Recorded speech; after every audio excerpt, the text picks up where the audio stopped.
Legend has it, there was once a king so cruel and so evil that the gods feared him.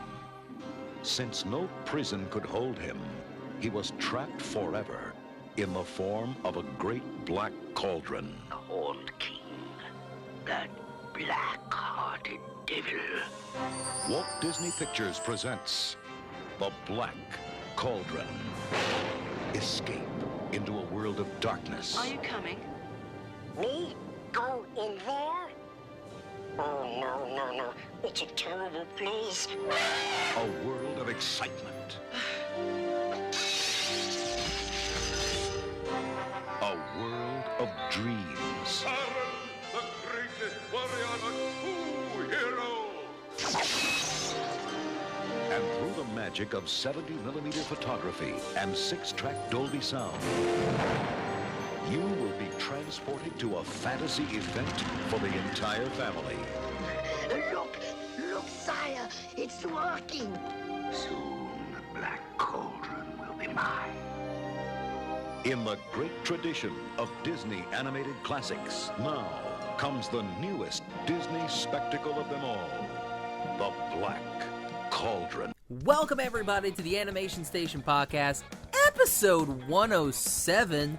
My name is Josh, and today I'm joined by Tracy and Rob from Not Joanna Eggs podcast. How you guys doing?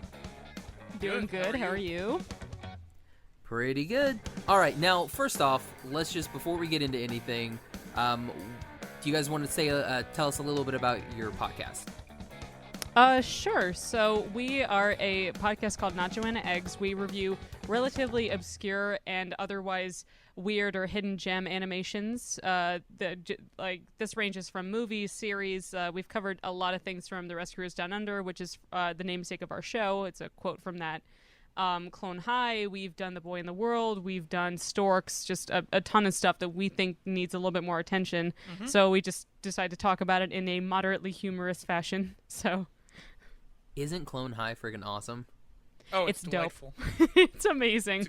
It's whichever kind soul decided to put that onto YouTube, you have my deepest thanks. All right. So now there's a little bit of a history with your naming scheme. Yes. That there is. We have a bit of a, I guess, checkered past, you might say. And that, we also happen to be called Animation Station with Robbie and Tracy, but oddly enough, and our hosting site is still animationstation.libsyn.com. Mm-hmm. So if you were trying to get that before from Libsyn or whoever you were hosting with, that's why you couldn't. Yeah, so we decided to change it because we saw we did a search engine thing on iTunes and realized oh, there's a handful of animation stations. Maybe we should rebrand. Yep. So we did. But. Well, thanks for coming on, and today we're going to be talking about the 1985 Disney classic, The Black Cauldron. Whoop, whoop. But first, we do have a little bit of news. So, first off, it was announced that Showtime is going to be doing a live-action Halo series. So, what? I don't know if anybody's super excited about it, but I'm super excited about it, so I wanted to talk about it. Okay. Wait, how long have they had that in the works, I wonder? Because, Halo's... it's been around for decades at this point. Yeah, well, Peter one Jackson decade. was supposed to do something, Peter back Jackson? in 2009. That's Oh my adorable. God. Yeah, but he was super deep into King Kong at that point, so I didn't really know if that was going to happen. Yeah, no. Well, if that was supposed to be after King Kong, it was supposed to do that. And that, All and right. then it was supposed to be the same studio that did District 9. That's why a lot of the vehicles and everything in District 9 look like they came out of Halo. That's Wait, were they just funny. trying out models to see how people responded to them? Basically, yes. It was we already have this. Shoot. The way that the army guys in District 9 look, those were supposed to be the original Space Marines. Oh my Oh my god. God. So, yeah, it's had, it's touched 13 different studios, but no one wants to do it because it's gonna be really, really hard to pull it off. I mean, I mean, Yeah. that would be like trying to do like, well, actually, no. I guess Skyrim would be easier because Game of Thrones is pretty viable. But how would you? But Here's the thing: like doing a space show nowadays, like it's not like with the limited technology of something like Next Generation or Star Trek. It doesn't really work. Well, and like, no, there just hasn't been a good video game adaptation movie. Yeah. So I don't know. I mean, a series probably holds a little more promise for that, but I don't You think know. it'd still be too big for their britches to do a series? I have no idea. I mean, I'm pretty neutral on Halo, to be honest with you, but Fair. a series might be able to do it because it's got a little more meat to it. Yeah. Mm-hmm. But I mean, Halo. What are they intending to cover? Because I remember sitting down and beating Halo 2 in a day. Yeah. And it took like 4 hours. Maybe. What I would like for them to do, there was Eric Nyland did a series of books. He did The Fall of Reach, he did The Flood, and then he did First Strike. So Fall of Reach it focuses on like the Spartan 2 program. So they're all like pretty much kids that were abducted and genetically enhanced to be badass. Sure. And that's what the military did. So like if they do that storyline, I think it would be pretty cool. Yeah. I think you do there's something there.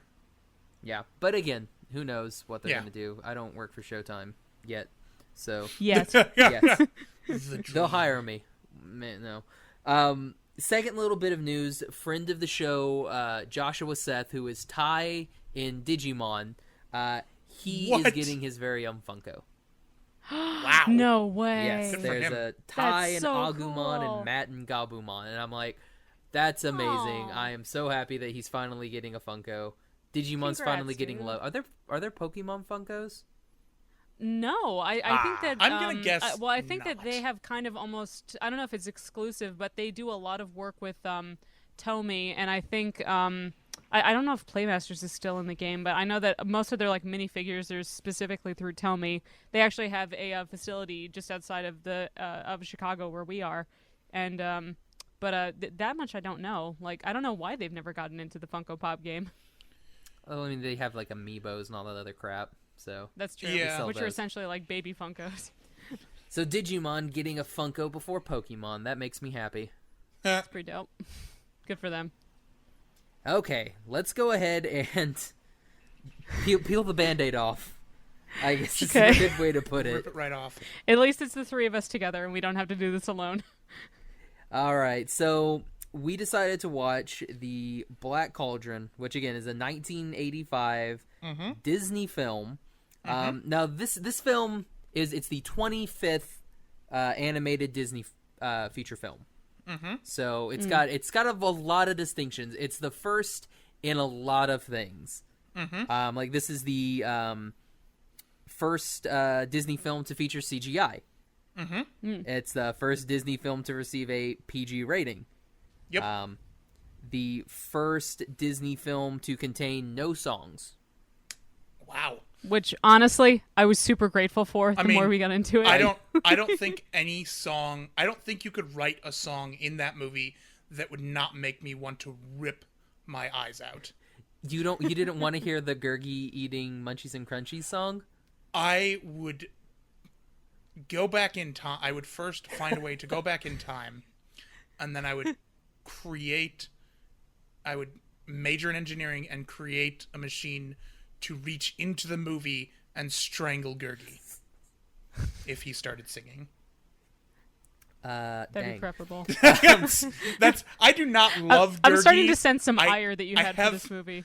Here's the thing. I actually don't hate this movie, but I definitely hate the idea of someone like Gurgi singing.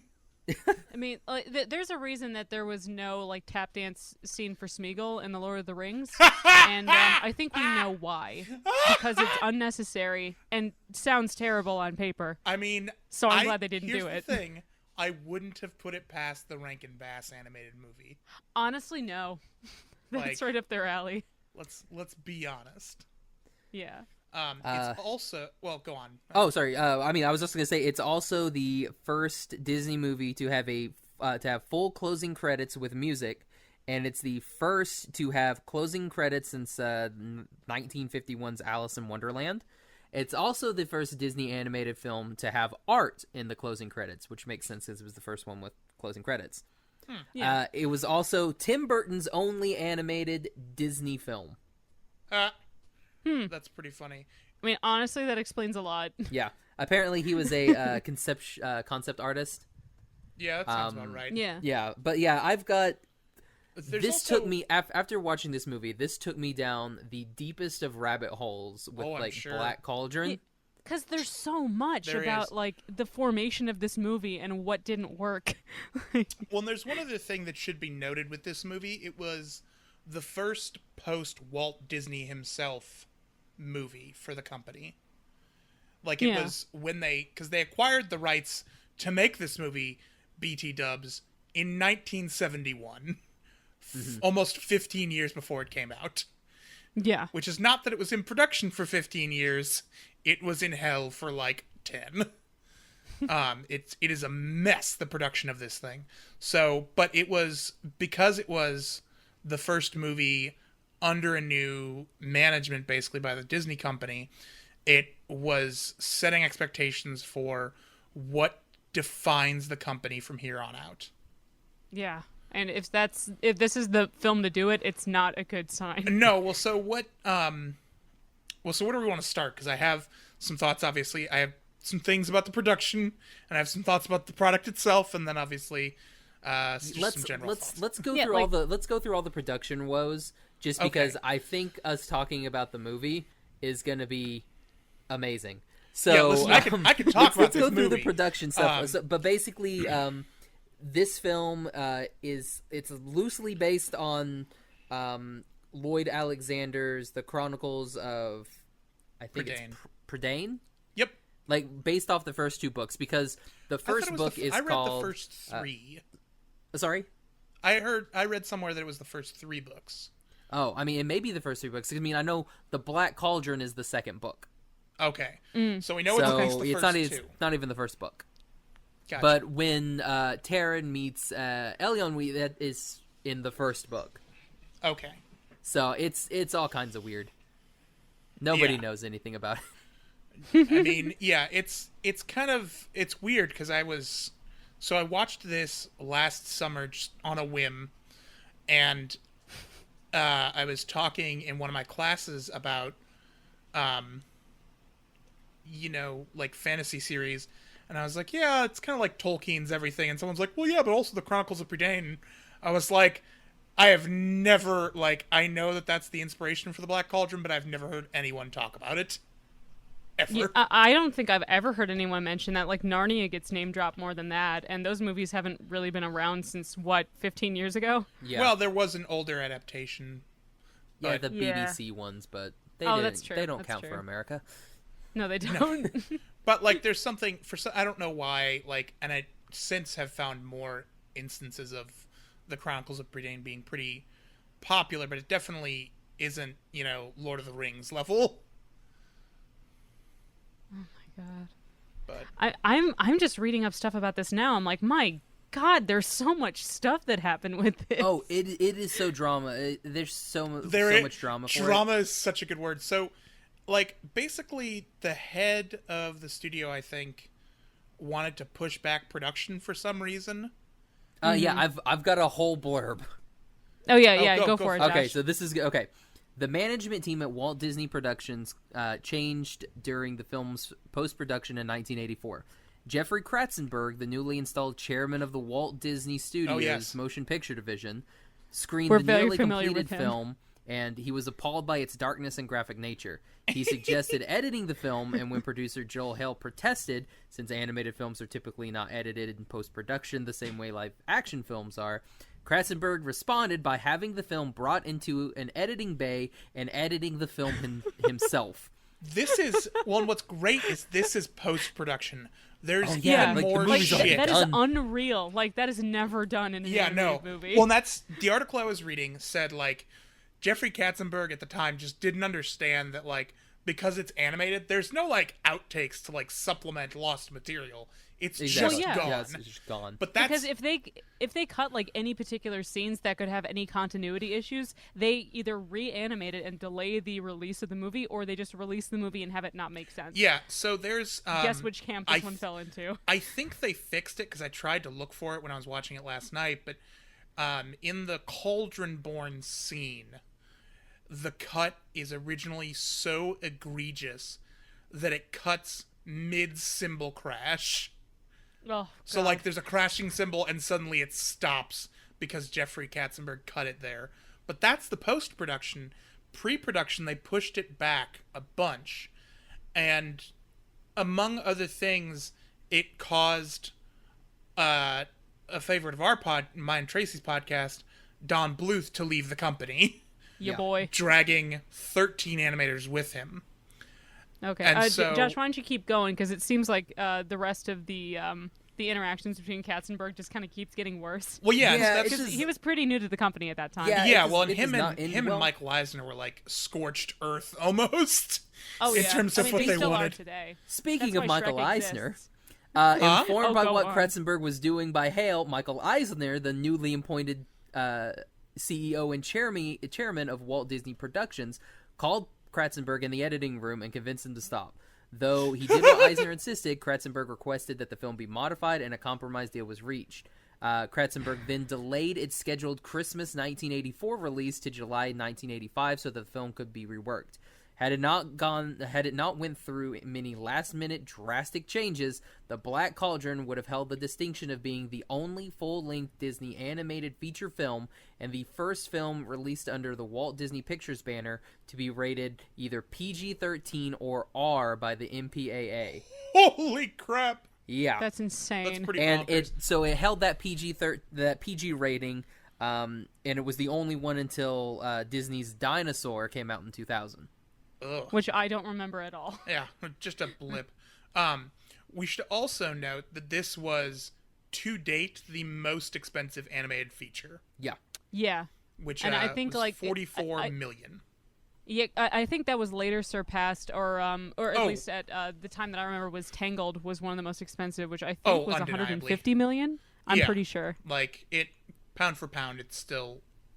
And like, keep in A mind, lot, this is but- mid 80s money, Yeah, so this exactly. is substantially So it's- higher than now. Yeah, exactly. So, that was another sort of big thing. But I guess one of the interesting things to me is, I guess when Katzenberg and Michael Eisner came in, they also, like, moved production, like, literally moved the production studios into, like, essentially a warehouse.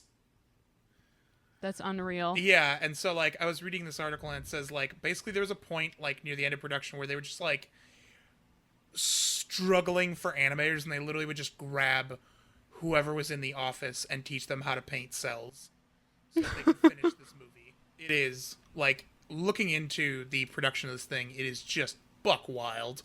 And it's amazing. And to be honest with you, I am kind of amazed that it exists at all. Yeah. Also, originally, Ron Clements and John Musker were supposed to be doing. They were in charge of this film, but then they left because of creative differences, and then went to probably go make the movie that most people think started the Disney Renaissance with Little Mermaid. I mean, they're not wrong. Okay, yeah. Yeah, I mean, Well, I mean, honestly, to a it lesser depends. extent, Some people maybe say the Great Mouse Detective. Yeah. I mean, we love Which- The Great Mouse Detective. Yeah, it's pretty solid. Any time for more Vincent Price in my life is time well spent. He's a national treasure. I don't care. And also, apparently, he makes really good Mexican food. He made a series of cookbooks back in the day. Good what old an Vincent amazing Price. man. Oh no. All right. So yeah. Basically, this movie is it's based off of Welsh mythology, which I again doing my wonderful deep dive of Oh, yeah. Black Cauldron. Apparently, Elionwy is not like any sort of Welsh anything. So it's like, yeah, all these people based on Welsh mythology, except that princess. She doesn't exist. Well, yeah. That's generally the case. But Robbie, you have like pre-production stuff, right? Yeah. So, like, the biggest one is that the production got pushed back a bunch, causing like several animators to leave, including but not limited to Don Bluth, as I said, and then John Musk.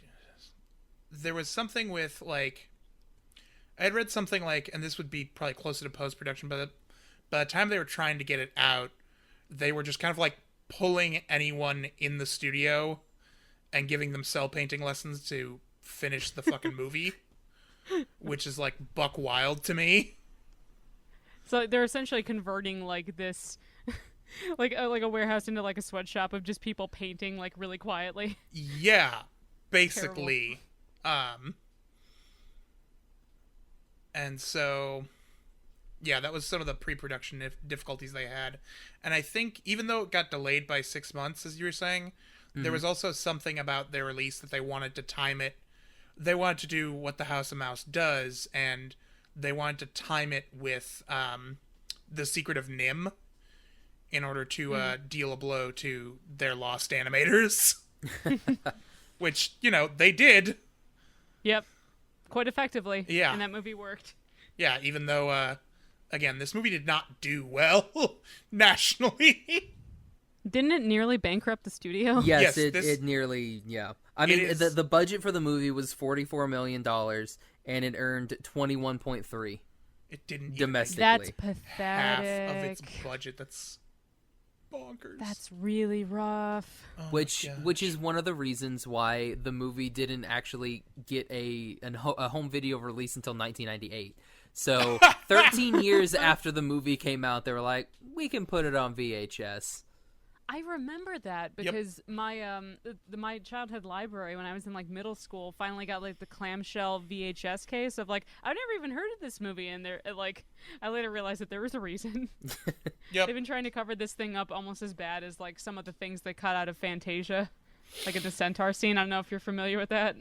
Oh yeah. Yeah. What that a bit bad not scene. great. Yeah, not great. But yeah, it's weird because like the movie did a lot better internationally than it did in America. Yeah. Cause like, yeah, it was really popular in, I know France. Does anybody else know where it was, popular? Japan, I believe, was another one, which kind of threw me off, but honestly, I guess I could kind of see it. And maybe they got a really good dub of it, too. Yeah. And kind of going off with what Robbie said, it was actually the last Disney animated film to be completed in the original animation building in Burbank. So yeah, I guess that makes sense. Yeah, like, there's just... oh well, this kind of sucked, almost bankrupt. We have to close this animation studio. Yeah, it's so terrible. Well, I mean, like, no wonder they started exporting all of their hand-drawn animation elsewhere. Like, that's why so many features that came out back in, like, the 90s were done either in Florida or, like, France and Australia and some other studios. That makes sense. Yeah. All right. So we talked about some of... Oh, yeah, so this part was pretty good. The movie was so poorly received at the box office that it was beaten out by the Care Bears movie. Oh my god. Oh god. That is ruthless. One of the lesser franchises of the 80s in general. Like, if you said Transformers, I'd say, oh yeah, absolutely. There's no question about that. Not just because of the pull that they have with children and the obvious marketability, but like, robots fighting in space is pretty dope. But, oh god, Care Bears. Yeah, which is great. It's like it was beaten out by the Care Bears here in America, but in France it was the fifth most attended film of the year. Wow. And it's just like, wow. Yeah, I don't know. Maybe it was the French voice actors. Maybe they were better. Because I mean, it couldn't hurt in this movie. So you guys want to go ahead and just jump right into the actual movie? The beast just like itself. The plot itself. Oh man. I mean well, there's a plot in this movie. Yeah, sure. In the loosest sense of the term. Exactly. It's like it's written down. A bad D&D party goes on an adventure. Yeah, I mean, it's basically just like a choose-your-own adventure that no one wants to do. But, like, A fairly brief synopsis is that there's this apprentice pig keeper, or assistant pig keeper, I guess, named Taran, who lives in Predane, that he is taking care of this small pig named Henwen, where apparently she has this magical ability to have visions if there's an incantation that's recited, and then she places her nose into a bucket of water, basically, and then she can predict the future. So that's part of it. Basically, they ended up getting separated, and Taran, through like a bunch of wacky hijinks, ends up teaming up with Princess Elanwi, who I don't even know if she's an actual princess, but maybe she's just saying that. Yeah, the more she says it, maybe it'll become true later. It kind of implies later on that no, it's not. Yeah, that she's just a scullery maid and she's been lying this whole time. And there's also sorry, go ahead, John. Oh, well, I mean, it's one of those where I'm like, well, in the book she is a princess, and I don't know, that may have just been, the Horn King being a d-bag. Just being a Who sassafras. Yeah, just like, you scullery maid, and it's like, oh, that's mean John Hurt. You're just saying that because I'm wearing my peasant clothes. This is how I escape out of the palace walls. Haven't you seen Aladdin? No, it hasn't been produced yet. Shit. Darn it. Oh man, yeah, it was. Yeah, that's the movie. We'll just go with that. They have to find the Black Cauldron because Hin Wen can find the Black Cauldron, but then they don't want Hin Wen to find the Black Cauldron, so he sends out Taran and Hin Wen, and it's like, here, run away to our cabin in the woods. And yeah, it was like why that's didn't... a great idea. But, why didn't Dalbin just take her? It would have made more sense because he knows how to handle her and how to, restrain her because, clearly, she's still a pig. She's still gonna run away. But, Taran's just so preoccupied with trying to have these fantasies about himself being this great warrior that he has no attention span and he keeps losing her. Yep. And honestly, that pig, probably the cutest character in the entire movie. I know. Yeah. She's a cute patoot. I don't know why they decided to give her eyelashes, but maybe it's because she's a girl and they wanted to make her look cute. Hey, I was just thinking, man, you need to put her and Wilbur together and it would make the cutest piglets. Oh, yeah. And I would love to eat them. And and then they can all rejoin at Babe's family reunion and then hang out. Can I also point out, it's not important because it disappears pretty quickly, but the cat that Dalbin owns, fantastic. It seemed to be a very Don Bluth cat. Maybe that was as far as he got into animating and he just pieced out. He's like, I'm done. All right, I'll draw one more cat for you and then I'm out. This ship is going down fast and I'm not going to be here. Yep. Oh man. Man, there's something about the color palette in this movie too. It's not to say oh, this is a dark subject matter. No, really, the color scheme is just gross. No, the color scheme everything is very, it's dark. Yellow and brown and lots of really dark drab colors and this isn't even fun to watch visually. Yeah, well, so part of what they wanted to do with this is because it ultimately came out in the 80s, despite again being obtained in 71. Yeah. The color scheme is hard 70s, honestly. Yeah, but it definitely came out at a time this would have been, I think, right around AD&D.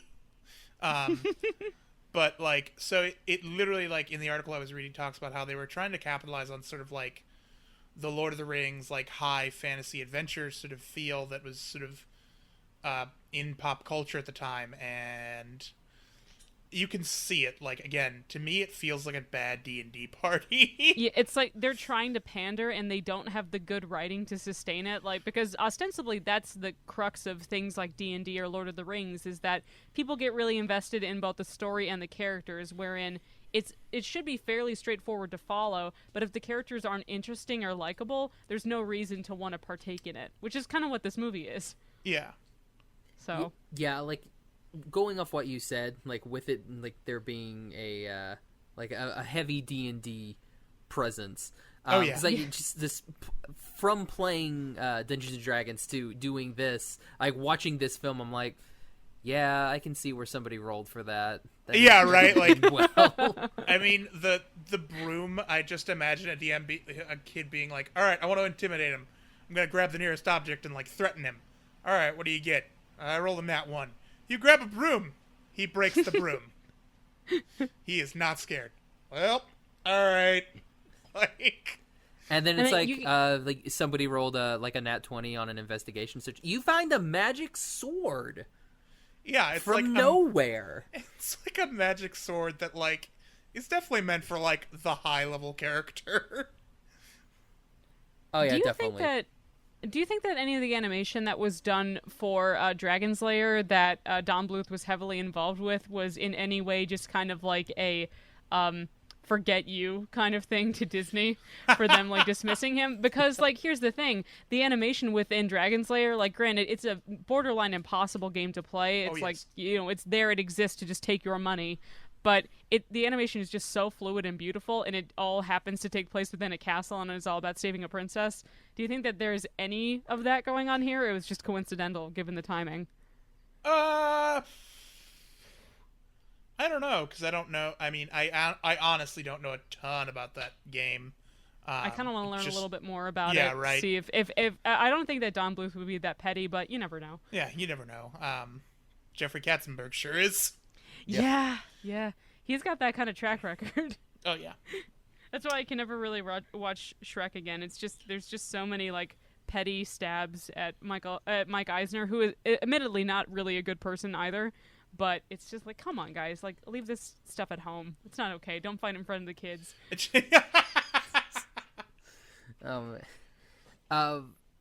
So...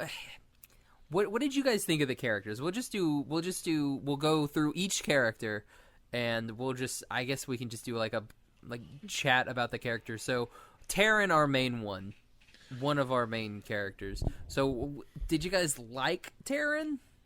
No. I mean, it's like one of those where I'm like, I mean, you seem like I don't know. I mean, I just thought he sucked. Like, boy. I just thought he was way he was way over his head, and he did not have the skill set to back up like his braggadocious nature. And admittedly, he's a kid. Like, they're gonna do that anyway. But I'm like, no, I really don't like that, the kind of cliche and archetype of a character, because like I'd rather just meet someone who like has the stuff that's undiscovered, as opposed to him saying all the great things he's gonna do and then never does it.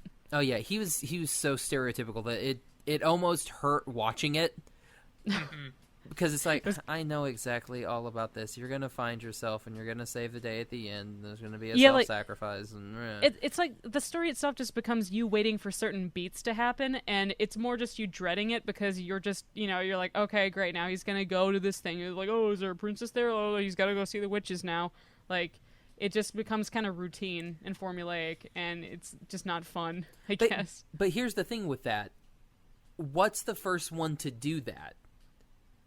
Like, the first like fantasy film to do it. That's actually a fair point. Is like, where does the trope start, right? Because like, you can look at for all we know, the trope started with Black Cauldron. It more than likely didn't, but I mean, just like it could have started with that, and then now everything that we see is based on this movie, and when we go back and watch it, it's like, oh well, this movie's just like everything else. Yeah. I mean, like, well, okay, let's contrast that with another film that Disney happened to do that was also fantasy themed that I personally think had much better storytelling. Something like Robin Hood. Granted, if you're not into like anthropomorphic creatures, it's probably not for you. But the way that it works is that though the story can be slow-paced at times, the characters are memorable and they sustain the story going because Robin is charming. You do want to see him get together with Maid Marian. Prince John is obnoxious, but he's funny enough as a villain to keep going throughout the movie. He's not the strongest villain, but I think that he's interesting enough. Little John is there as his sidekick. Yeah, just enough of a threat because, like, even though he doesn't have any physical power, he does have the ability to, imprison most of Robin's friends. So there is an actual threat there, and I don't know. It's just I think that there's just something about those kind of tropes where you anticipate it, but it's just more fun to watch it unfold because the only real inversion is the fact that they're animals. So yeah, I mean another thing that also helps is like the age difference.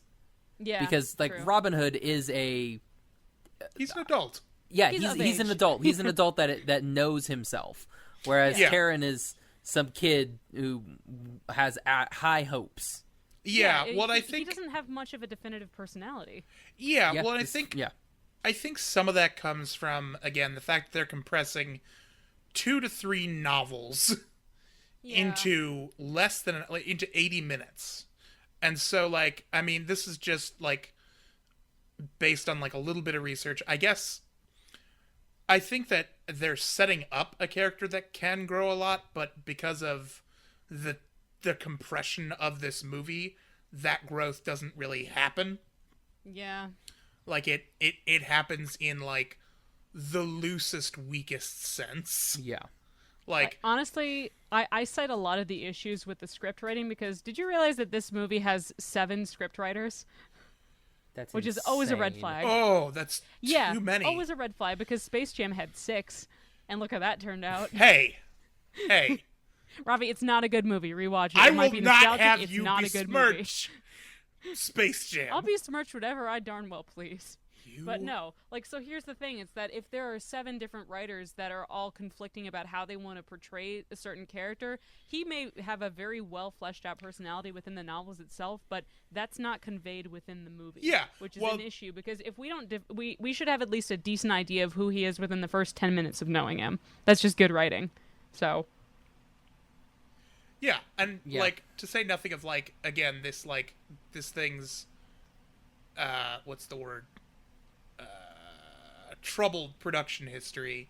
It's entirely possible that you had, like, one guy started writing it and then they don't like what he's doing and they had another guy come in and start writing, and so, like, it really is, like, a good example of what too many cooks in the kitchen can cause. Kind of like when Brave changed directors roughly halfway through, and it's super noticeable because the tone shifts so much that you don't really know how to feel by the end of it. I try to think we've forget that discussed how Brave I was a don't- movie. Yeah, I know. Exactly. Well, like, I don't know. I think that was the thing, too, you know. But, like, that also had a troubled history as well. Like, we could even get into The Good Dinosaur, but I don't know if we have that kind of time. I do not want to do that. No, I No, have to be. I I, don't have to be either. at work on Monday, so I can't. I don't think we have time to destroy the Good Dinosaur. Maybe some other time, then. Okay, so I think we can all agree, Taryn, meh. Yeah, pretty meh.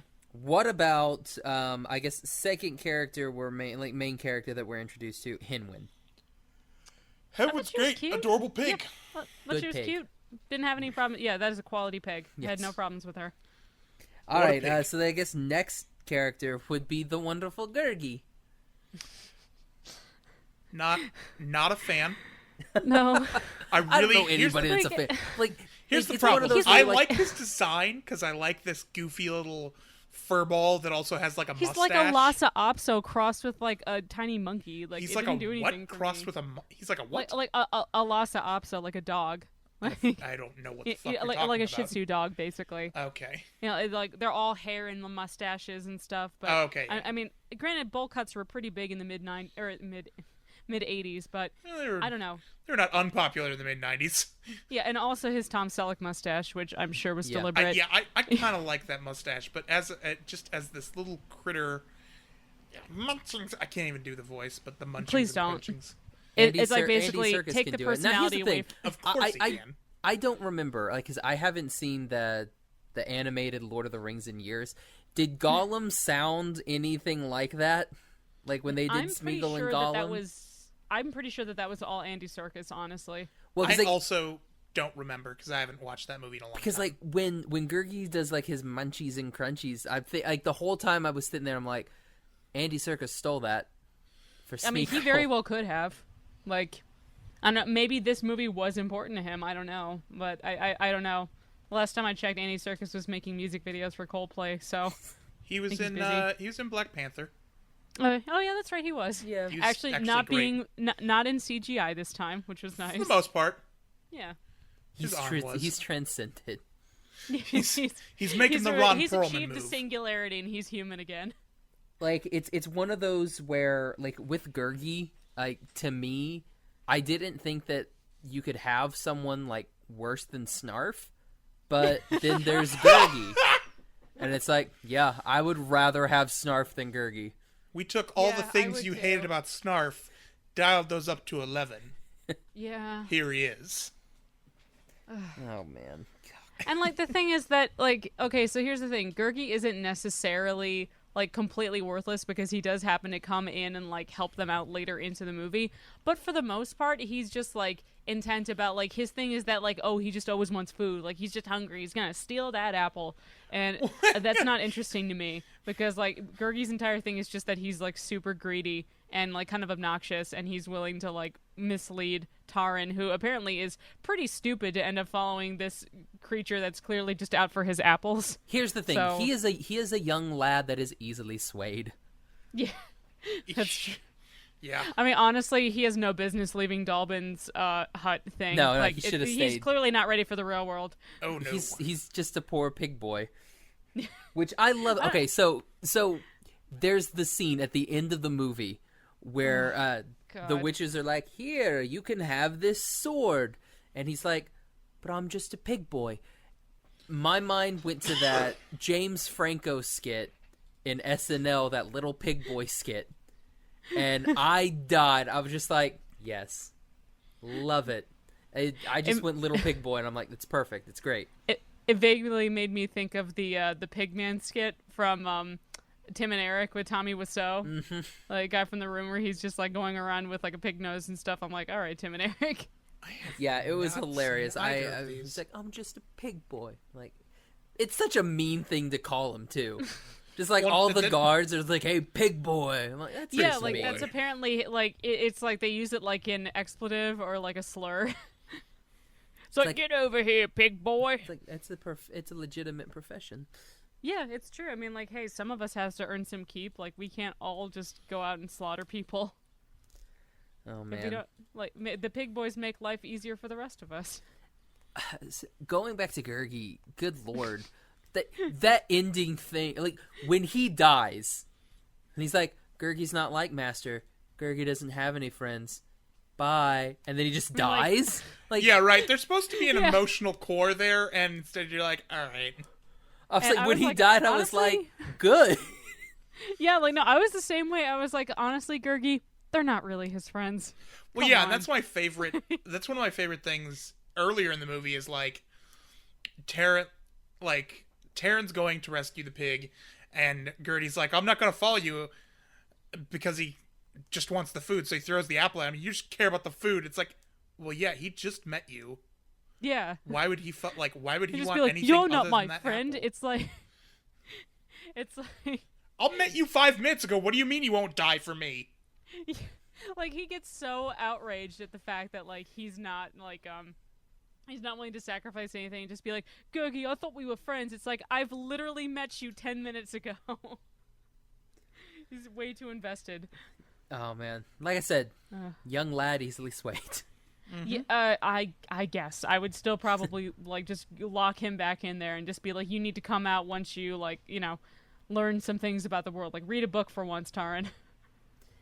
And then we come to, I would guess our second best character in this movie besides Hinwin, the young Princess Elyonwi. Oh yeah, yeah, I dig her. Who looks like Aurora, but has like that spunk-esque of like Jasmine. Yeah, she's got like kind of a generic Wendy face from Peter Pan too. Like it kind of felt like she was just an amalgam of a lot of things. I liked her character. She actually gets stuff done. Yeah. Like, I appreciated that. Like, yeah, she's like, she has some, Taran, like... stop feeling sorry for yourself and get out here and help me. She's kind of a bold character. She's like, I have this cute little ball of magic light that will help us here, and then will disappear until the very end of the movie. It's convenient. And no very one mentions plot it. convenient. That really bothered me when I was watching it. I was just like, wait, what happened to her bobble? Like, wouldn't this be a great time for them to use it as, like, a distraction? Nope. So they can get away faster? I don't know. Yeah, but stop. You're making too much sense. Do you want to be a writer in this movie? Because, I mean, you probably can. Josh, I'm just so tired of obvious first drafts. It's such an issue. We keep running into them whenever we do our reviews. I don't know. If you really want to hear my ire, look at our review about Redline, because I kind of go after it. Oh, Lord. Redline. I'm sorry. I'm trying to not bring it up anymore, Robbie. I'm sorry. I'm just. What's Red It's Line? My Vietnam. It's a terrible anime film. Is Tracy's favorite movie. That off show will tell you more. It's I You was don't want to thinking. get me started. I was thinking Red. I was like, that Bruce Willis old people movie. Yeah, the one with John Malkovich. Yep. No, this is just it's like okay, imagine making Speed Runner uninteresting. Speed Racer. No, Speed Racer, I'm sorry. Like, imagine taking the personality out of Speed Racer and making it into an anime film and make it way too hypersexualized. But is there still a little boy and a monkey that stow away in Nope. the trunk? No. Hell no. No, Oh, that's screw why that it's movie then. unwatchable. Sounds gross. Yeah, it's not great. Anyway, yeah, don't get me back started to on Black that. Cauldron. So anybody have anything else on Elyon other than she's the lost Disney princess, like the. Well, Oh, you yeah. made a good point. You made a good point because I guess technically, what's her name in Enchanted? Oh, Giselle. Giselle. She's technically animated as well. Yeah, she's also technically animated, but honestly, the reason that she doesn't exist anymore is just from a marketing and not wanting to pay royalties. Yeah, it's literally So, just Disney she still being exists the in the hearts greediest. and minds of many, many people, but they just don't happen to have dolls of her. But And if they do, you can buy one for $400 on eBay. and poor Ellie, I guess, she Yeah. doesn't get any love anywhere. Yeah, I mean, honestly, I don't remember seeing any kind of merchandise for this movie. Like maybe like the occasional storybook, and like I think they had like a promotion thing with Kellogg's, like spoons or characters or something to Well, they like had a take out of video like a game. cereal box deal. Yeah. Yeah, apparently they did. I never played it, but I want to play it now. It was like I'm sure there's an emulator out there where I can It's play a this game. Sierra game. yeah, so, I was enjoy that. 90%. Isn't that for the like the Atari 2600 or 5200 or something? Something like that. Yeah. So it's gonna be atrocious. Yeah. God, yeah. I mean, we salute you, but you're going to be on your own for this one. Yeah, I say a lot of things that I don't actually do, and that's probably one of them. So do we. I mean, yeah.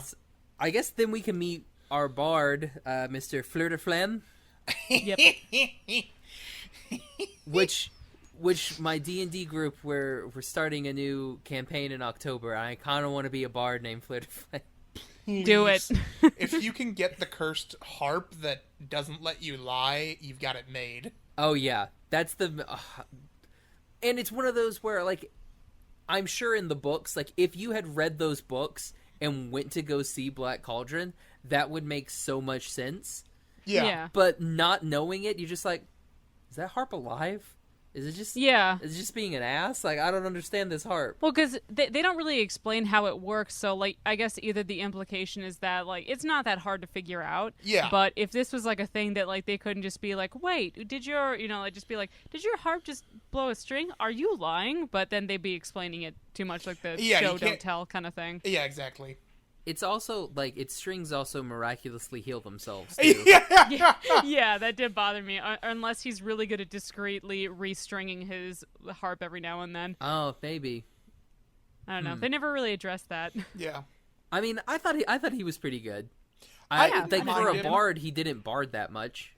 I Well, found that's it a actually- little bit weird that he kept trying to ship both Taran and Elanwi together. That's just me. Oh, That that was was the literally best. so- When like he and Gurgi, like they're like getting really close to each other at that fireside, and like he's like hugging Gurgi, like, oh my gosh, it's gonna happen, it's gonna happen. He's like he's a 2018 freaking Starco shipper, just like, he's- oh my gosh, they're gonna get together. He was like the original wingman, except they're two like 12-year-old kids, and I'm just like, this is still really weird, right? Like anybody else is kind of weirded out by this. No, yeah, literally my note there was the bard absolutely writes /fic of those two. Oh yeah. Oh my gosh, it's so true. You know what's Yep. great? I'm gonna go on fanfiction.net and Oh, I'm Lord. gonna see, just as somebody wrote Black Cauldron fanfiction, that's there gonna has to be. and they did their username as Flitter Flame. That would be amazing. That would be fantastic. That would and be if the they biggest- haven't done that, you could be that person. I'm gonna go. That'd be awful. Oh no. Oh man. But yeah, I mean that was kind of my problem. Was like as a bard, he's not like bardy. Yeah, No, well, so not really. I was trying to, because I do think that I want to read the books now because I'm curious for like campaign material, but I stumbled on a forum thread of people arguing, like, how would you stat these characters? And someone's like, Fleur de Flem wouldn't really stat as a bard because he never got into bard college. He would realistically be like a rogue who has an instrument. Is there like a bard vocational school where he just knows how to play the harp, but that's about as far as it got? Whatever the equivalent of bard ITT tech is. Yeah, so there's actually like bards is like in history there's sort of like this bard's college idea, and there is like as a bard you have to sort of like show up and prove that you are not a bad bard. It's kind of like bonkers. Ironically, in real life there is a bard college. Yeah, I doubt that he went there. Yeah, he probably didn't get in. No, I doubt it. His grades wouldn't have been good enough. Well, apparently in the books, like, he's a king of, like, some really small kingdom. What? Yeah, like, he's a king, and he's just like, man, my kingdom sucks. I get bored easily, so I'm just gonna go off and pretend to be a bard and travel around, and that's what he does. I want to go try that. to earn some extra money by working as a bard. King life is so boring. Which it makes me wonder, is, like, is he actually, like, super old in the books? Because, I mean, what if he's, like, 20-something? Because, I mean, they do take a lot of liberties. Like, with Taryn, like, he's never, like, really described too much. And with Eleanor, she is like, her hair is, like, rose gold. And they were just, like, blonde. Yeah, she's, like, a hard blonde. Yeah, it was back in that day when Disney wasn't, they were like, probably shouldn't do red hair. Yeah. They had to wait 4 years, and they're like, okay, I might as well. Well, it kind of seemed like Taran's hair kept, like, going between being brown and reddish. And red, but yeah. Granted, a lot of that might have been from the lighting, too, but it just kind of seemed like they started giving up after a while. It's just like, we keep running out of his hair color. Just use brown. No one will notice. Yeah. Is this the right color? Don't worry about it. Just finish the fucking cell. Oh. God damn it. Just finish the damn cell. Yeah, who knows what they were doing with that one. And it's weird because, like, I didn't know. I mean, I'm sure I did, but I guess Xerox animation is a thing. Oh yeah. Yeah. I for whatever reason, like, it blew my mind when I saw I saw it, which, like, in the credits is like Xerox animation. Okay, I guess that's a thing. But like, it's one of those things where it's the way this film looks, it's all kind of like in 101 Dalmatians, like where you see like the pencils traces and everything. Oh yes. With this, it looks like a weird, like, your main images were superimposed onto your backgrounds, and like you see like the little bitty bits of white that are around them, where it almost looks like they were cut jarring. out. Yeah. And yeah, it takes really you out of the movie a lot. It's kind of like when they used to have those places at the mall where you could shoot a music video, but there's a very obvious, like, halo surrounding you of where the screen starts and ends. And it's like, because that was the thing that took me out of it, because within this movie, they decided to use some live action footage of, I think, like, fog or smoke or something, and then they just, like, color corrected it so that it would match whatever background they wanted. That was the, we're going to throw some floof. Yeah, because, like, it was just, it was so uncanny, and it just did not look good. Like, it just kind of felt like they wanted to just use that kind of technique as opposed to, like, how well, I mean, granted, they can't factor in how well things are going to age, but it just really took me out of it because it's an immediate separation of, like, oh, right, this was just shot on a multi-plane camera, and you can tell, like, the very obvious differences with the live action behind it or CGI, whatever. Like, they made it kind of more organic in The Great Mouse Detective, which, oddly enough, was animated concurrently with The Black Cauldron. But they decided to, like, kind of do, like, a cell shading thing, more or less, and just trace over the CGI to make it look more like the cogs inside of Big Ben. So, yeah, part of me's wondering, like, is that what they, like, because this came out in 85, and then Great Mouse Detective's 86. So, do you think after they had done that, maybe, like, in post, they were like, okay, we need to do some touch-ups now? Like, after they had seen how the Black Cauldron fared? Yeah, I guess maybe. Like, well, granted, they probably had more time because, I I don't know how much of a difference there is between once they finally finish production and go into post-production before they actually have to start getting the movie ready for distribution. Because, like, I forget, I think The Great Mouse Detective came out in, I think it was June or something of 1986, so there is probably about a 6-month difference between these two movies coming out.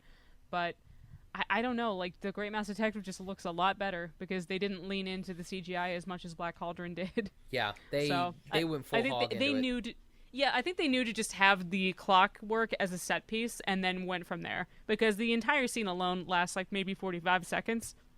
But it's also one of the most memorable scenes of the movie. So, yeah. As opposed to this where you're like, oh wait, that was CGI. And then I guess we can finally talk about our last main person, which is the Horn King himself. Lame. Super lame. Who is so important and so crucial and pivotal to the story that he dies, and then the story just continues. And I guess the his only saving grace is it's John Hurt. I guess that's it. I mean, I like his design, but probably the most amusing thing is, like, he's the big bad in this movie. He's, like, a minor villain in the books. Yeah. Yeah, it's like, well, like, Creep is more of a villain in this movie than the Horn King is. Yeah, and at least Creeper has some interesting animation. Creep, yeah. It's like the Great Horn King is just basically, let's have ways of him sitting menacingly in a chair. Like, that's most of what he does. How many menacing chair poses can we come up with today? The answer was 12. 12 that day. Ah, well, very like, good. And they give him 2, like, reveals. Like, we have that first reveal when he's just, like, looking through, I don't know, like, looking through, like, clouds or some crap. I don't remember. Yeah. It doesn't make any sense, and he, like, turns around, and you're like, ah. And then they do, like, the big, huge, like, when Taryn first sees him, but it's, like, this big build-up, and we're like, we already know what he looks like. I mean, just kind of fast forward if this. that was... Yeah, because if that was the one that they were going to use, they shouldn't have lit that scene, the one beforehand where he's going throughout basically the corpses of all the other fallen soldiers, basically. Exactly. Yeah. And because it completely negates, like, having that kind of reveal, like, and I mentioned this before pre-show, but the reason that having that kind of reveal work with a character like, say, Dr. Claw on Inspector Gadget or something different, it's they don't do the reveal too quickly. Like, you have to let the time build up. You have to let him become menacing, like a faceless figure that you are just like, you have to let his actions speak for how evil he is. And then we just see his dumb face, making him just look like Skeletor's, like, uncle. And it's like, it completely ruins it. Like, yeah, there's no space in this to actually build him being ominous. Yeah. Or, like, like, threatening as a character. Yeah, right, like, he just kind of is there, and he doesn't do anything. Yeah, like, he mostly none of these bad guys in this thing. The only thing they've done is they've kidnapped a little girl. Yeah, and a bard. That's it. And I guess, well, Taryn, like, is breaking and entering, so I guess technically they're justified there. I mean, they have every right to evict him from the property at that point. Mm-hmm. They're completely within their rights. I mean, to be fair, I think they're squatters.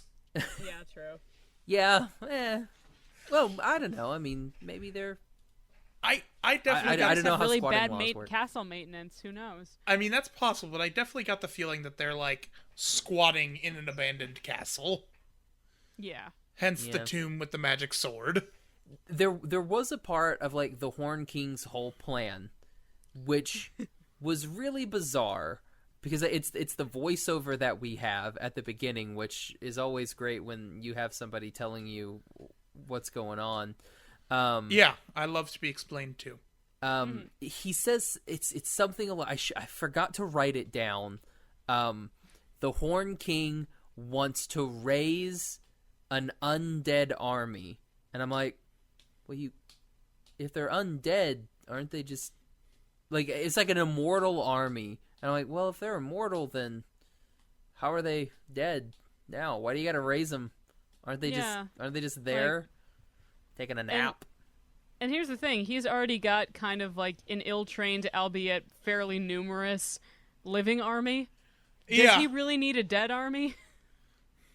Yeah, doesn't. What does he want to do? Like, it's not even something like they don't even give him the motivation of just wanting to really take over the world. Like they kind of do, but it's a throwaway line within the first 2 minutes of the movie where they're just giving you the prologue, and it adds nothing to his actual motivation. That would be, yeah. Oh man. Completely out of any sort of it. I don't know. But today at 2:18 p.m., I'm in the group text for D&D. Got a text from my friend Daniel. Hey guys, I think I may play a bard in the new campaign. So, and I was like, I want to be a bard too. So now we're gonna have like a whole campaign of bards. There is a podcast that I haven't listened to yet that sounds fantastic. It's called Bombarded, and it's just a party of bards. That's amazing. That's fantastic. And they all the episodes are like verses or cantos and things like this. And I do believe it's partly musical. It goes, may I suggest YouTube become the Wild Stallions? YouTube will write a song that will save the world. Dose bards. Everyone be bards. Let's make a band. And then F yes. Let's do it. That sounds amazing. Yeah. Everybody do the bard, man. Gross. But no, his... And it's not like his, like, he wants this undead army, and it's not like his human army is inept. No. I mean, they're dirty. Yeah, they're just filthy. They're gross, but sure. They have skin still, so I'm sorry. Maybe he's just skin phobic. I don't know. I do. I wouldn't be shocked if he actually just wants friends who look like him. Oh, he's actually just a lonely king. That's almost endearing. If he wasn't so gross. If he were more Skeletor-y. Yeah, I mean, honestly, yeah. Both, I want him to be buff, and I want him to be hilariously over the top. Yeah, because he's still ripped, but he's not nice, and I appreciate that from my skeleton. Nice. When Robbie, when you sent that pic, that was like what the original Horn King looked like. The old book cover, yeah. I almost would have preferred that guy. Because the ram's horns are one thing, but those antlers, he could have got you. I mean, they're more demonic looking, which I would think is what they wanted to go for, but how much of that do you think was just being shopped back and forth? We're like, this is too scary, kids are crying in the theaters, we can't let them use those horns. Well, they were probably like, oh man, it's gonna look like we killed Bambi's dad, and we've already killed his mom, so... Well, apparently it was one of the animators, crap, I lost it. You'll get it back. Hold on. I think it was Joe Hale. Did not like that design. I think he was one of the executive producers, I believe. Yeah. Okay, yeah. Either that or the director. Yeah. Yeah, so he didn't like the design from the book cover, and so he designed this one. And then he apparently is also, even though he's the Horned King, he has elements from other characters in the book, which probably doesn't help anything for this poor, unfortunate mishmash of elements from a series of books. Yeah. Oh man. Yeah, it's one of those where I'm like, I can't decide who I like the least, like the Horned King or Gurgi. It's a tough one. Well, what about Creeper? Did you like Creeper? I liked Creeper. Yeah, Creeper was fine. I liked watching his animation. Which is great because Creeper is actually in in the thing in Tokyo Disney. Really? Yeah, it's one of apparently it's this big huge production. It was at one point in the 90s. I don't know if it's still a thing anymore, but it's like this big huge thing, and then it shows a bunch of these villains and Creeper's there. Huh? That's crazy. Well, at least one thing from this movie survived. Things are turning out okay for Creeper. I would watch Everything's coming up, Creeper. They should do a Disney TV show about Creeper. I would have watched that.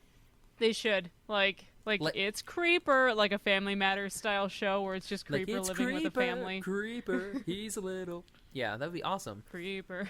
Oh, that'd be perfect. You could just like reuse Jeepers Creepers and make it into a show. just like him with his hands out, like, oh well. Like, who else but Creeper? Yeah, that'd be great. Let's make that happen. Disney. That'd be perfect. Someone get on the horn with Disney. That's actually the article I was reading is like they could still make a series. They still own the rights. Yeah, they could, but I don't think that they will. Oh no. No. But what if it's good though? I mean, like, honestly, there's probably enough writers in like Hollywood nowadays that might be able to adapt it and have it make sense. Because like it's cool to have like nerdier stuff at this point. Like maybe they could make it palpable and interesting. Like how they DuckTales, essentially the reboot is very similar, but they adapted the stories a little bit more so that it's a bit more modern nowadays. Yeah, so. And they adapted they adapted it more from the old comics. Yeah, I think you could. I think if they wanted to, if Disney could like put the resources towards it, they could make a Chronicles of Predain series that would probably be pretty impressive. Yeah. Because I think it. I mean, one, in the age of, Game of Thrones, it's easier to get something going there. Especially if they did it live action, because animation might be kind of unnecessary for this, but you could easily just make this live action and have it work. Like how they did with, like, Once Upon a Time, or some of the other shows that they've done. What they're doing with Descendants now. Like, you could do that, and I think it would be great. I mean, they're doing it with Kim Possible, so it's like, why not? Make it Which I'm super excited about, by the way. I hope they don't mess it up. That's gonna be a tough one. It's like, as long as they don't mess it up. Like I wanted to do a campaign to get me and my other host Hannah. We wanted to be in employees at Bueno Nacho in the Kim Possible movie. Oh man, that'd be so cool. That would be amazing. Okay, well, man, I don't even know. Like, this movie, like. I'm not super duper down on it, but it's not good. It's not. So it's just hard because like we could talk about the story, but I mean, and like honestly, even the witches were kind of annoying. Yeah. But like I mean, I'll be honest, I kind of enjoyed the Busty one, but that's just because she's so of course extra. You did. Don't you sit there and judge me, Robbie. that one witch with the hood, like I was watching, I'm like, that's the same witch from Hercules. Yeah, I mean, it's basically just one of the Fates all over again. We just recycled these designs. That's kind of a thing. It's that like you can see certain like visual motifs and things that they did within this movie that they later recycled into different movies that did substantially better. Well, there's that scene when Fleur de Flamme runs into the like the kitchen area. Yeah. And there's that chef, and he throws the cleaver and it hits the door, and I'm like, they did that in Little Mermaid. Yeah, that was a direct reference to Little Mermaid. Yeah. I was like, oh, I see what you guys did there. That's a good one. Yeah. I mean, honestly, like, I'll say this whole thing. I mean, like, it's just like, I think the reason that they had the witches was they were like, we want like an inversion of the fairies from Sleeping Beauty because they're so like known as like beloved characters. They're probably the most popular characters from that Sleeping Beauty movie, but they want to ruin them in some way. So we're going to make one of them a sex pot. One of them has a really unnecessary headband because mid-80s, and the other one is just gross and wants to eat people. So we're gonna ruin the fairies. I fully support headband wearing witch. All right. Do you? Yeah. Hey, she was just in it for that bargains. Sword, man. She wants the sword, and I dig the headband look. She's a lady with an eye for a bargain. That's fair. I'd be lying if I said that wasn't me too. Oh, well, it's great because like in the books, apparently that the buxom witch. She is going after Flim like the entire series. Really? And he's like constantly Actually, like trying totally to like beat her off with a stick, be like, "Get away, woman!" Kind of like with Chowder with Panini. Yes, I could totally see that. I love that dynamic. That is a really fun thing to mess with. Ah, man. Do you guys just want to go ahead and rate it? Sure. Yeah, I mean, honestly, I mean, it's one of those where it's like we've talked about it, but I still think everybody should go see it. Like everybody should watch it. Just you'll get a laugh, ish maybe. You'll just think, man, this would be a great campaign to play. If you're a D&D person, you can sort of, I don't know, what's the word here? Like you can see what they're trying to go for. Yeah. Well, and you can glean some elements that are fun to play with. And also, it's a better D&D movie than the D&D movie, so... I mean... Yeah. We're setting a pretty... I'm sorry, you don't like a screaming Jeffrey Irons? Or, sorry, Jeremy Irons, sorry. I don't like a screaming Jeremy or Jeffrey Irons. That's fair. I feel like they had a mind flare or something in there, and I just... Ugh. We fought a mind flare last night, and one of our party members is stoned now, so... Oh, Lord. It did not work out well. Anywho... Yeah, on that wonderful thing. Yeah, I guess let's go ahead and rank it. Yeah, go for it. Real quick, before we end, does anybody have any final thoughts on this? I probably would never let a child watch this, ironically. Because I think that, like, the whole thing about, like, it being too scary for kids, like, I think that kids can handle a lot, but the scene at the end where the Horn King is touching the cauldron and his skin starts getting ripped off of him and going into the cauldron is really unnecessary and pretty just unnerving. Like, I wouldn't let a child watch it. Also, I just think the kid would be bored, and I just have them watch Coraline instead. Yeah, that's just fair. to teach you good morals. So, Robbie? What about you, Robbie? No, I think I've got most of my notes out. Because I think at a certain point I just stopped writing them. Right? I'll be honest with you. You just started experiencing it for all it was. Yeah. It's one of those where, like, the stuff behind the scenes is way more interesting than the movie itself. Oh, yeah. It's such a shame when that happens, though. Like, because it can be interesting, but like, you watch it for the train wreck aspect. You know what they should do? They should do, like, a, what was that Room movie that just came out? Oh, the Disaster Artist. They should do a Disaster Artist, except with this movie. Yeah, I was thinking. What about the Sweatbox? That's what I was thinking of, doing the Sweatbox with it. Oh, have you ever seen that one? Oh, dude, Robbie, break it down. So the Sweatbox is a documentary that is, what's the word here? Like, basically cut, like, you cannot find a legal copy of it. It's being, like, basically repressed and censored by Disney. Yes, because it's a documentary about the production of The Emperor's New Groove, which was originally going to be a totally different movie. Like, literally night and day. It was supposed to be a musical. It was supposed to be explicitly set in South America. Yzma, almost like a Lion King style epic. Yeah, Yzma wanted to, like, kill the sun because she was old. That plot point didn't make a lot of sense, but watching that documentary was super interesting to learn about a lot of the things they were doing. And while I do like The Emperor's New Groove, it certainly gives me a sort of pang of, like, man, what if we had that movie? Also because Harvey Fierstein was supposed to be one of the sidekicks. I forgot about that. I know, because I love Harvey Fierstein, and I would have loved to see him in there, but it wouldn't have made sense, so... Well, see, listen, Cusco, honey, what you need to do is this. That makes a lot of sense because we had Thomas Estrada on the show, and he was a artist on Emperor's New Groove.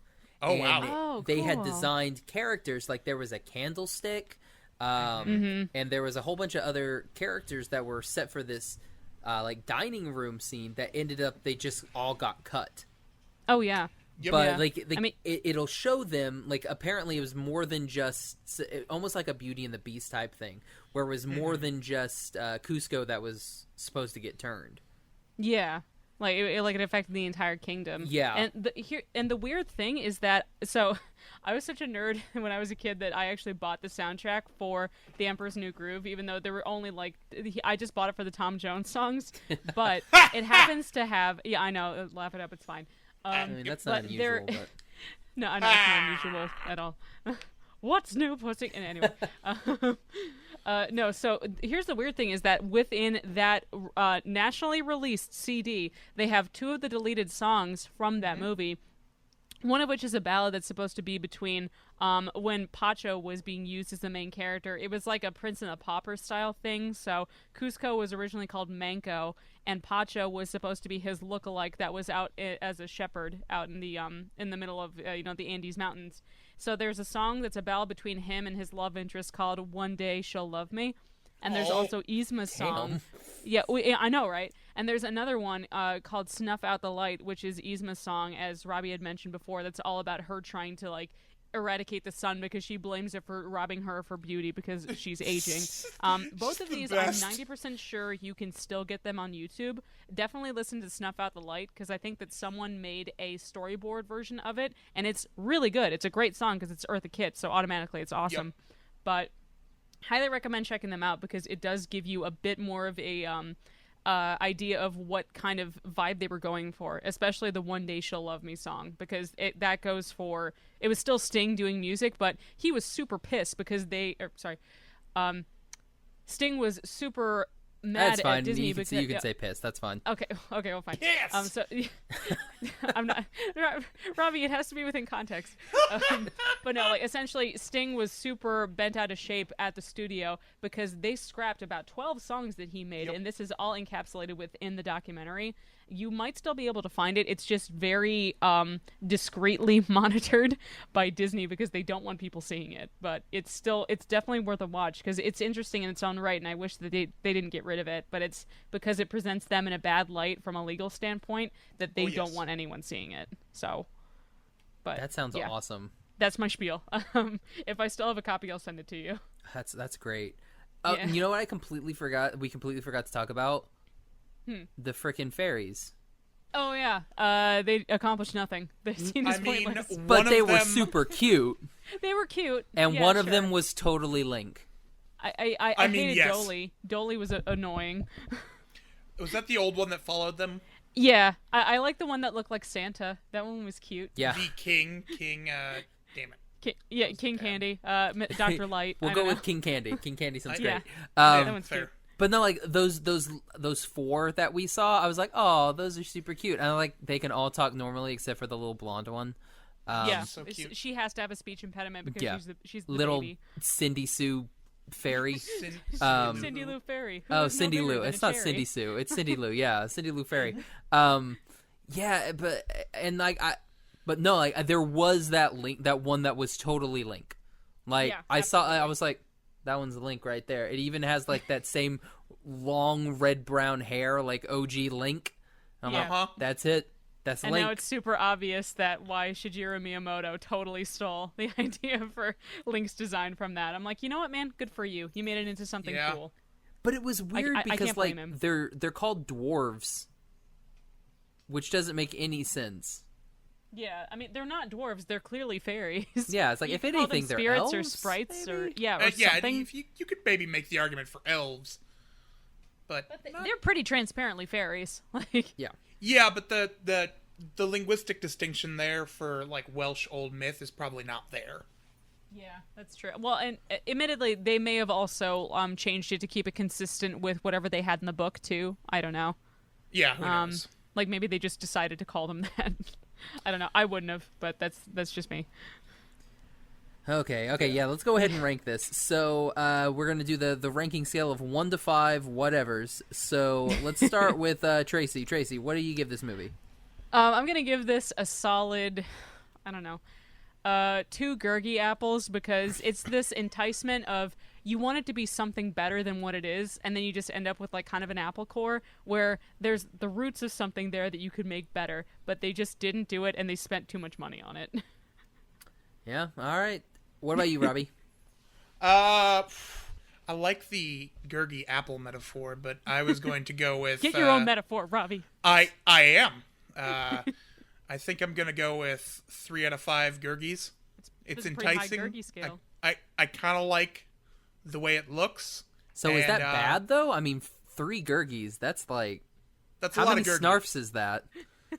Oh, God, I don't know. What's the snarf ratio here? What's the snarf to Gurgi ratio? Yes. No, what I mean is, like, I really enjoy it. I do, because it's a lot of fun. But I don't think I enjoy it for what it is. I enjoy it for what it should be and for the fun things that go on in my head while watching it. So it's more that you're making a much better movie in your own head with the material that they gave you. Because, again, watching this movie, my mind just constructs this meta-narrative of a D&D party playing a game. Yeah. And this is where you and I differ, because I don't play that. Yeah, so that makes the whole thing a lot more fun for me. It's just like, Bard, roll a bluff. I get a 2. Your heart breaks. Damn it. Okay. And I'm kind of gonna go with Robbie on this one. Like, to me, I'm gonna give it 3 Dipper Pines, just because I mean it's and I guess Dipper also plays Dungeons and more Dungeons, so yes. that's a fun one. But no, I wish the movie was more. I'm sure if I read the books, which I'm probably gonna go to Half Price later today and see if I can find one. Oh, that is my old beat too. I'm sure I could. So I'm gonna go over there, see if I can find something. And who knows? Maybe it's like the best thing ever written. It'll be tough, but who knows? Maybe it's better than The Magicians. Let us know how it goes if you do it. Fun side note: the author actually really likes the movie. Really? Does not think it at all resembles his books. But just had a good time with it. So it's like the inverse Stephen King. Yeah, probably. Yeah, I could see that. That's cool. I mean, yeah, so, yeah, for me, I mean, it's good. It's not the best Disney movie. It's definitely not the worst Disney movie. Yeah, the worst Disney movie is probably Home on the Range. Oh, okay. Oh, I thought you were going to go something different. No. Let's go. Worst Disney movies. Oh, for me, Man. it's probably Frozen. I don't like Dumbo so much. Dumbo's not. Fantasia, mostly just because like everyone's like, oh, the animation's amazing. I'm like, I don't care. I still think that movie is boring as sin. Because and this is why. Because I was such a dork in high school that I went to Tech Campus and they had us watch Fantasia as like, instead of having a final, we watched the movie. I was the only one there. And I was so angry at myself. And I was forced to watch Fantasia because the bus wasn't going to be there, and I resent that movie ever since. So mine is obviously a very objectively based. Well, that and there's Fair Pinocchio enough. Too. Yeah, Pinocchio's just boring. No, like, Pinocchio messed me up at again. the end though. Like the part at the end with Lampwick turning into the donkey still sticks with me. I think it's horrific. Like it's great animation, but it's horrific. It's like there's no like likable kids don't characters smoke in and that don't movie. swear because then you'll turn into a donkey. Yeah, it's like I don't know. I find not Pinocchio. I find good lord, Jiminy Cricket pretty likable. Oh, Yeah. Because I like his. I like the codger. I like Honest John because he doesn't pretend to be anything else. I mean, he is very honest. He's like, yeah, I'm just gonna. He's honest to himself. But I don't know. Like, I mean, like, do you mean like just the most boring Disney movie? I mean, or like just one that just fails was just on so gonna many go levels? with. Yeah, I don't know what I was going with that. It's fine. Yeah, but my answer is still Home on the Range because something about Roseanne Barr being a cow where she makes a joke called "Yeah, they're real. Quit staring at them" doesn't do it for me. That's also pretty on the nose. It is. It's pretty unnecessary. Also, the cows are defeated by yodeling. Apparently, like yodeling puts them like under a spell or something. And the only one who doesn't get put under a spell is tone deaf, and it's voiced by Jennifer Tilly. And I'm just like, I don't know who this movie is for. I don't think Disney knew who that movie was for. I don't know. I mean, granted, 2002 was a rough time for a lot of people, but Disney especially. I just don't remember that movie at all. You're not supposed to. It's really bad. Oh, God. Well, guys, thanks so much for coming on and I guess talking about Black Cauldron. We talked around Black Cauldron a lot. We got into it at some point. Yeah. We dipped our toes in, at least. Now you know what it's like trying to get dinner with us and having the conversation inevitably get derailed. Oh, yes. Oh, man. All right, so where can everybody find you guys? You want to go first? I guess it's our standard. You can find me on Twitter at lobster_writer and lobster99 on Instagram. Tracy, where do they find you? Thank you, Robbie. They can find me at TC Troush on Twitter and Instagram. They can also find our show on Tumblr, notjoannaeggs.tumblr.com, which has a link to an episode guide and also just miscellaneous stuff that we find that we want to promote. So. All right, and you can find me on Twitter and Instagram at Josh L. Kane. You can find the podcast on Instagram at Animation Station Podcast, on Twitter at Animate Podcast, Facebook, Tumblr, all the rest of them, Animation Station Podcast. You can also catch all of our episodes on iTunes, Stitcher, Podbean, and now Google Play. You can also go to our website, animationstationpodcast.com. Again, thanks so much, guys, for coming on. Thank you so much for having us. Yeah, this is thanks for having great. us. And be sure and check out their our episode with them, where we talk about the 2012 French animated film, The Day of the Crows. Which, let's see, I guess if we were to rank the two, you guys had the better episode. Honestly, we got into more lore and interesting stuff about I think this one. So I think that this will probably be a funnier one. Yeah, I think that Because the other one is just us singing its praises about how great it is. Yeah. This one we're doing a little bit of bashing. Yeah. So for the Animation Station Podcast, I'm Josh. I'm Robbie. And I'm Tracy. Bye-bye, little butterfly. Because animation is for everyone.